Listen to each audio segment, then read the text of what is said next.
നമസ്കാരം. കേരള സഭാ വാർത്തകൾ ആരംഭിക്കുന്നു. അറിയാം കേരള സഭയുടെ സ്പന്ദനങ്ങൾ വേഗത്തിൽ. നെൽകൃഷി ബോർഡടക്കം കുട്ടനാടിനായി സമഗ്ര പദ്ധതികൾ ആവിഷ്കരിക്കണമെന്ന് വ്യക്തമാക്കി ചങ്ങനാശ്ശേരി അതിരൂപത അധ്യക്ഷൻ ആർച്ച് ബിഷപ്പ് മാർ തോമസ് തറയിൽ.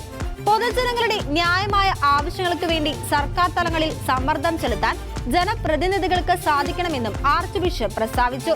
ചങ്ങനാശ്ശേരി അതിരൂപത അംഗങ്ങളായ മുനിസിപ്പൽ ത്രിതല ജനപ്രതിനിധി അംഗങ്ങളുടെ സമ്മേളനം ഉദ്ഘാടനം ചെയ്ത് പ്രസംഗിക്കുകയായിരുന്നു അഭിമന്യ പിതാവ്. അതിരൂപത പബ്ലിക് റിലേഷൻസ് ജാഗ്രതാ സമിതിയുടെ ആഭിമുഖ്യത്തിൽ സംഘടിപ്പിച്ച ജനപ്രതിനിധി സംഗമത്തിൽ വികാരി ജനറൽ മോൺസിനൂർ മാത്യു ചങ്ങങ്കരി അധ്യക്ഷത വഹിച്ചു. കണ്ണൂർ ആറളം ഫാമിൽ സർക്കാർ കുടിയിരുത്തവരുടെ ജീവന സംരക്ഷണം നൽകേണ്ടത് സർക്കാരിന്റെ മിനിമം ഉത്തരവാദിത്വത്തിന്റെ ഭാഗമാണെന്ന് തലശ്ശേരി അതിരൂപത അധ്യക്ഷൻ മാർ ജോസഫ് പാംബ്ലാനി. കണ്ണൂർ ആറളം ഫാമിൽ കാട്ടാനയുടെ ആക്രമണത്തിൽ ദമ്പതികൾ കൊല്ലപ്പെട്ടതിനെ കുറിച്ച് ഷെക്കിന ന്യൂസിനോട് സംസാരിക്കുകയായിരുന്നു അഭിമന്യ പിതാവ്. പരസ്പരം കുറ്റപ്പെടുത്തുന്നതിൽ അർത്ഥമില്ല. വന്യമൃഗ ആക്രമണത്തിനെതിരെ ക്രിയാത്മകമായി എന്ത് ചെയ്യാൻ കഴിയുമെന്ന് ചിന്തിക്കേണ്ട സമയം അതിക്രമിച്ചിരിക്കുന്നു. ആറളം ഫാമിലെ ആനമതിൽ നിർമ്മാണം സമയബന്ധിതമായി പൂർത്തീകരിച്ചുവെങ്കിൽ ഇങ്ങനെയൊരു ദുരന്തം ഉണ്ടാകില്ലായിരുന്നു എന്നും അഭിമന്യ പിതാവ് ഷെക്കിന ന്യൂസിനോട് പറഞ്ഞു. വന്യമൃഗ ആക്രമണത്തിൽ വനപാലകർക്കെതിരെ കൊലക്കുറ്റം ചുമത്തണമെന്ന് കത്തോലിക്ക കോൺഗ്രസ് ഇടുക്കി രൂപതാ സമിതി. കണ്ണൂർ ആറളം ഫാമിൽ കാട്ടാനക്കലിയിൽ കൊല ചെയ്യപ്പെട്ട വെള്ളി, ഭാര്യ ലീല എന്നിവരുടെ ജീവന് സർക്കാർ സമാധാനം പറയണമെന്നും വിലപ്പെട്ട മനുഷ്യ ജീവനുകൾക്ക് പകരം ചാവുപണവുമായി ജനങ്ങളെ നേരിടാമെന്ന ധാരണ തിരുത്തപ്പെടണമെന്നും രൂപതാ സമിതി യോഗത്തിൽ രൂക്ഷ വിമർശനം ഉയർന്നു. അതേസമയം ജില്ലയിൽ സമര പരിപാടികൾ ആവിഷ്കരിച്ച് നടപ്പാക്കാനും യോഗം തീരുമാനിച്ചു. യോഗത്തിൽ പ്രസിഡന്റ് ജോർജ് കോയിക്കൽ അധ്യക്ഷത വഹിച്ചു. തിരുവനന്തപുരത്തെ അരുംകൊല കേരളത്തെ ഞെട്ടിക്കുന്നതാണെന്ന് കത്തോലിക്ക കോൺഗ്രസ്. പ്രതി ലഹരിക്ക് അടിമയാണെന്നുള്ള വാർത്തയും പുറത്തുവരുന്നു. കേരളത്തിൽ വർദ്ധിച്ചു വരുന്ന ക്രൂരകൃത്യങ്ങളുടെ പുറകിൽ മയക്കുമരുന്നിന്റെ വ്യാപനം ഒരു വലിയ ഘടകമാണെന്ന് ഉന്നയിച്ച കത്തോലിക്ക കോൺഗ്രസ് രംഗത്ത്. ലഹരിയുടെ മയക്കത്തിൽ സാക്ഷര കേരളത്തിലെ യുവത ക്രിമിനൽവൽക്കരിക്കപ്പെടുന്നതിനെയും കൊലയാളികളാക്കപ്പെടുന്നതിനെയും നോക്കി നിൽക്കാതെ ലഹരി മാഫിയയെ ഇല്ലാതാക്കാൻ സർക്കാർ മുന്നോട്ട് വന്നേ തീരുവെന്നും കത്തോലിക്ക കോൺഗ്രസ് ചൂണ്ടിക്കാട്ടി. മയക്കുമരുന്നിനെതിരായ യുദ്ധത്തിൽ കത്തോലിക്ക കോൺഗ്രസ് ഒപ്പമുണ്ടാകുമെന്നും ഓർമ്മപ്പെടുത്തി. സ്ലീഹന്മാരിൽ തലവനായ പരിശുദ്ധ പത്രോസ് അപ്പോസ്തലൻ AD 37 അന്ത്യോക്യയിൽ പരിശുദ്ധ സിംഹാസനം സ്ഥാപിച്ചതിന്റെ ഓർമ്മ പാത്രിയർക്ക ദിനമായി മലങ്കര യാക്കോബായ സഭ ആചരിച്ചു.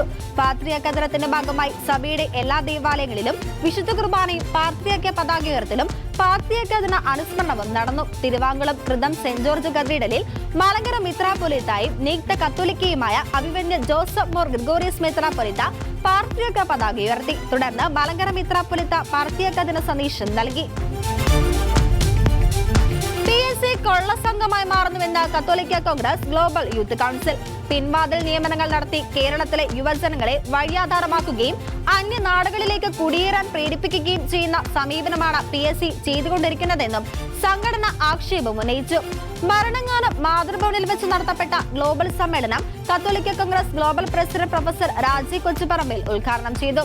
Youth council general coordinator Sijo Elanthoor അധ്യക്ഷത വഹിച്ചു.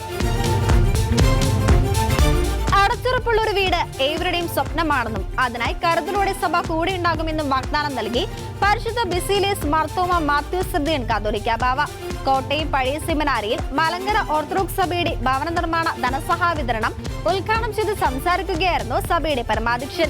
ഇത്തവണ സമൂഹത്തിന്റെ വിവിധ തുറകളിൽപ്പെട്ട 102 കുടുംബങ്ങൾക്കാണ് ഭവന നിർമ്മാണ സാമ്പത്തിക സഹായ വിതരണം ലഭിച്ചത്. Association secretary advocate Biju Oommen ചടങ്ങിൽ അധ്യക്ഷത വഹിച്ചു. സഭയുടെ വരുമാനത്തിന്റെ 60% ജീവകാരുണ്യ പ്രവർത്തനങ്ങൾക്കാണ് വിനിയോഗിക്കുന്നതെന്നും അദ്ദേഹം പറഞ്ഞു.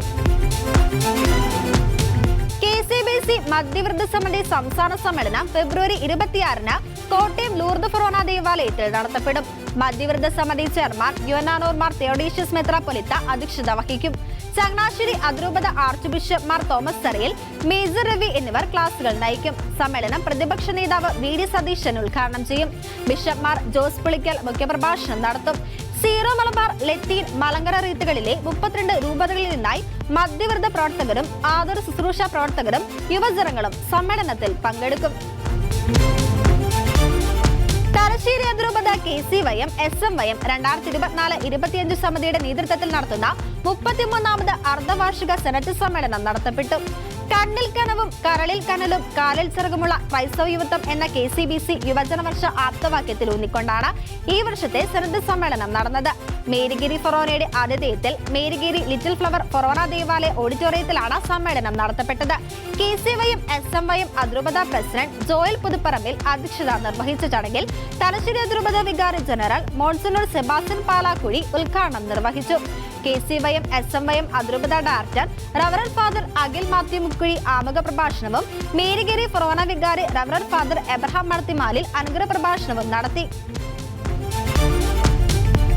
ഫ്രാൻസിസ് പാപ്പയുടെ രോഗസൗഖ്യത്തിനായി ഒരു മനമോടെ കൊല്ലം രൂപത 2025 ഫെബ്രുവരി 27 ഏകദിന പ്രാർത്ഥനാചരണത്തിന് ഒരുങ്ങി കൊല്ലം രൂപതയിലെ എല്ലാ ഇടവകകളും സന്യാസ ഭവനങ്ങളും.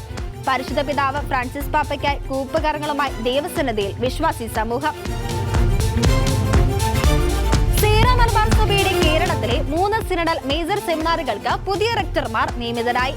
മംഗലപ്പുഴ സെയിന്റ് ജോസഫ് പൊന്തിഫിക്കൽ സെമിനാരിയുടെ റെക്ടറായി reverend doctor Sali Pulpparayil, Vadavathoor Saint Thomas apostolic സെമിനാരിയുടെ റെക്ടറായി reverend doctor Dominic Vechoor, Kunnoth Good Shepherd major സെമിനാരിയുടെ റെക്ടറായി റവറന്റ് ഡോക്ടർ മാത്യു പട്ടമന എന്നിവരാണ് നിയമിതരായിരിക്കുന്നത്. വത്തിക്കാനിലെ പൗരസ്ത്യ സഭകൾക്ക് വേണ്ടിയുള്ള കാര്യാലയമാണ് റവറന്റ് ഡോക്ടർ സാലിയെ നിയമിച്ചത്. പൊന്തിഫിക്കൽ സെമിനാരി ആയതിനാലാണ് സിനഡ് തിരഞ്ഞെടുക്കുന്ന വൈദികരെ വത്തിക്കാനിൽ നിന്ന് നിയമിച്ചത്. Reverend doctor Dominic, reverend doctor Mathew എന്നിവരെ സീറോ മലബാർ സഭയുടെ major archbishop Mar Raphael തട്ടിലാണ് നിയമിച്ചത്. ലഹരി സാമൂഹ്യ വെല്ലുവിളിയായി മാറുന്നുവെന്ന് KCBC ജാഗ്രതാ കമ്മീഷൻ ചെയർമാനും KCBC മധ്യവർഗ സമിതി കമ്മീഷൻ ചെയർമാനുമായ ഡോക്ടർ യോനാനോർ മാർ തിയോഡീഷ്യസ് മെത്രാപ്പൊലിത്ത ഈ കാലഘട്ടത്തിൽ വർദ്ധിച്ചു വരുന്ന ലഹരി ഉപയോഗം തലമുറയ്ക്ക് തീരാ ശാപമാണെന്നും ചൂണ്ടിക്കാട്ടി.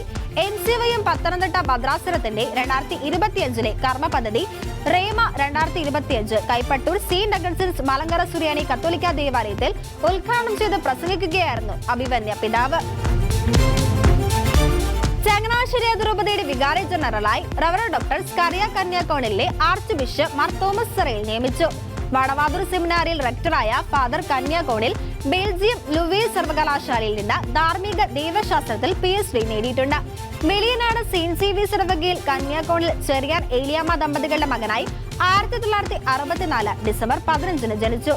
1992 ഡിസംബർ 29 വൈദികനായി മാർ ജോസഫ് പൗലത്തിന്റെ സെക്രട്ടറിയായി പ്രവർത്തിച്ചിട്ടുണ്ട്.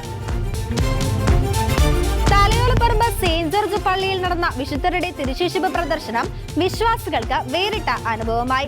വിശ്വാസ പരിശീലന വിഭാഗത്തിന്റെയും അങ്കമാലി ആസ്ഥാനമായി പ്രവർത്തിക്കുന്ന കാർലോ അക്യൂട്ടസ് ഫൗണ്ടേഷന്റെയും സംയുക്ത ആഭിമുഖ്യത്തിലാണ് 1-ാം നൂറ്റാണ്ട് മുതൽ 20-ാം നൂറ്റാണ്ട് വരെ സത്യവിശ്വാസത്തിൽ ജീവിച്ചു മരിച്ച 1500 വിശുദ്ധാത്മാക്കളുടെ തിരുശേഷിപ്പുകൾ പ്രദർശിപ്പിച്ചത്.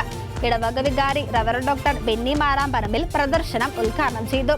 തിരുശേഷിപ്പുകളിൽ അധികവും റോമിൽ നിന്ന് നേരിട്ട് ശേഖരിച്ചവയായിരുന്നു.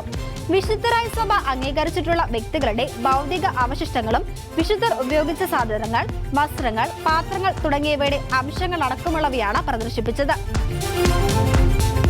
പുനരൂർ രൂപതയുടെ പ്രഥമ മെത്രാനായിരുന്ന അഭിവന്യ ബിഷപ്പ് മത്യാസ് ക്യാബൽ തിരുമേനിയുടെ 18ാം ചരമവാർഷിക അനുസ്മരണ ദിവ്യബലി പുനരൂർ സെന്റ് മേരീസ് കത്തീഡ്രൽ ദേവാലയത്തിൽ ഫെബ്രുവരി 24 പുനരൂർ രൂപത അധ്യക്ഷൻ അഭിവന്യ സെൽവസ്റ്റർ പൊന്നുമുത്തൻ തിരുമേനിയുടെ മുഖ്യ കാർമ്മികത്വത്തിൽ നടത്തപ്പെട്ടു. ദിവ്യബലി മധ്യ റവറന്റ് ഫാദർ സാംഷൻ അനുസ്മരണ പ്രഭാഷണം നടത്തി. പുനരൂർ രൂപത വികാരി ജനറൽ മോൺസിനോർ സെബാസ്റ്റ്യൻ വാസ്, രൂപത chancellor reverend doctor Roy B Samson എന്നിവർ സഹകാർമ്മികരായിരുന്നു. രൂപതയിലെ വൈദികരും സന്യസ്തരും വിവിധ ഇടവകളിൽ നിന്നുള്ള ആത്മായ സഹോദരങ്ങളും പങ്കെടുത്തു. കേരള സഭാ വാർത്തകൾ സമാപിക്കുന്നു. നന്ദി, നമസ്കാരം.